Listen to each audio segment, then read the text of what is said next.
I'm glad you went there because I wanted to dive into just being into that relationship between emotions and your nervous system. Can you talk on that a little bit more? Yeah, well, we've got our central nervous system, right? And that lives within our physical body. And it is imprinted from the day that we came into this world, how safe or unsafe we feel. It's constantly like on the lookout for us. And so when we talk about emotions, well, let's just say, all right, I'll give an example. Let me think how to explain this. So, like, let's just say, like, you grew up and then you're like 5 or 6 years old, and then some sort of a traumatic event happens, like, as an example, your dad is violent to your mum, or vice versa, mum violent to dad, whatever it may be.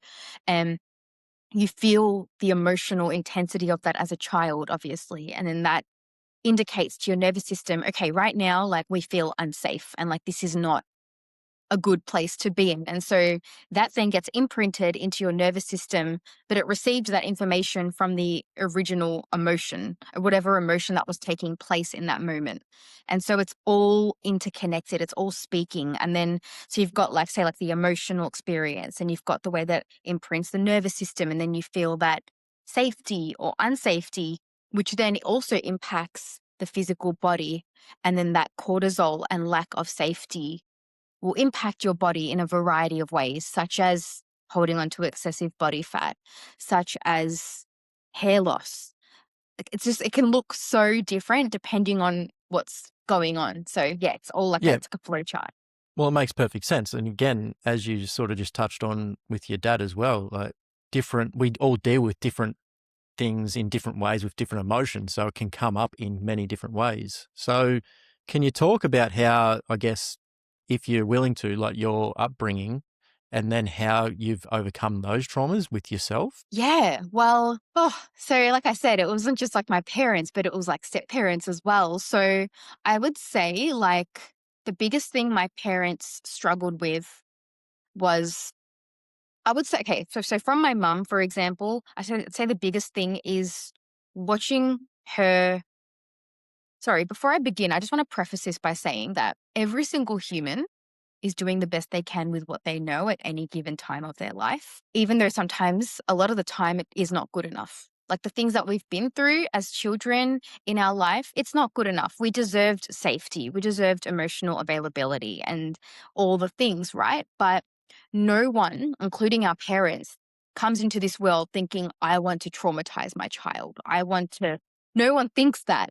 If they could feel and know exactly what it put us through, they would have never done that consciously, right?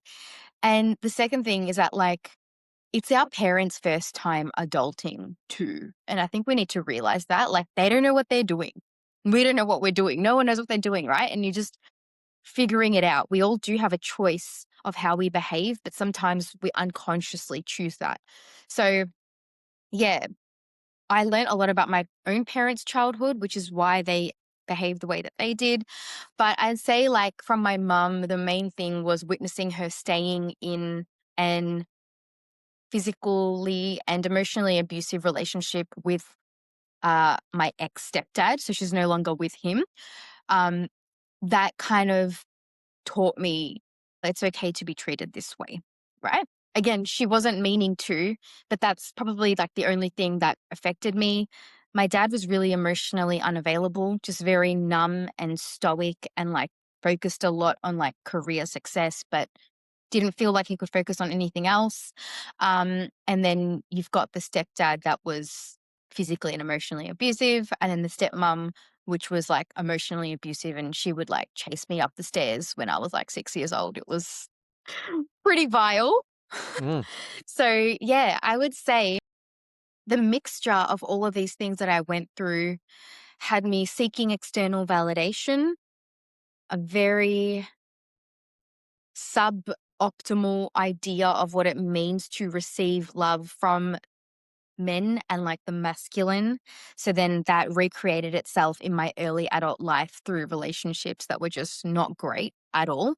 It created an anxious attachment style and a lot of cortisol in my body, a lot of fear, a lot of like hyper hypervigilance, like what's going on, I'm not good enough, just everything anxious you can imagine. It was just Mm. like me. And so I began a lot of trauma healing when I was 16. So when I was 16, a lot of things happened. I started going to the gym. I started my first personal development course that my mum put me into, and I started like praying, and a lot of things changed for me from that point. I'm now 30, so it's been a long time that I have learned how to take care of myself, heal. What is up? Thanks for being here at the end of the episode. Obviously, you've enjoyed it and it's helped you find your true form. And I bet you know somebody that's going to help find their true form as well. So I'd appreciate it if you could copy this show link, send it to one friend or family member and say, hey, have a listen to this. It's going to help you find your true form. They'll probably have no idea what you're talking about, but it will help them. And I'd appreciate if you could do that. Also, all podcast platforms these days have some sort of algorithm. So the more you interact with this episode, the better it's going to perform and help reach more people and help them find their true form as well. So 5-star review, positive comment, like, share, comment, however you can interact with the episode. I'd appreciate that. And everybody listening that hasn't heard of the True Form podcast is going to appreciate it as well.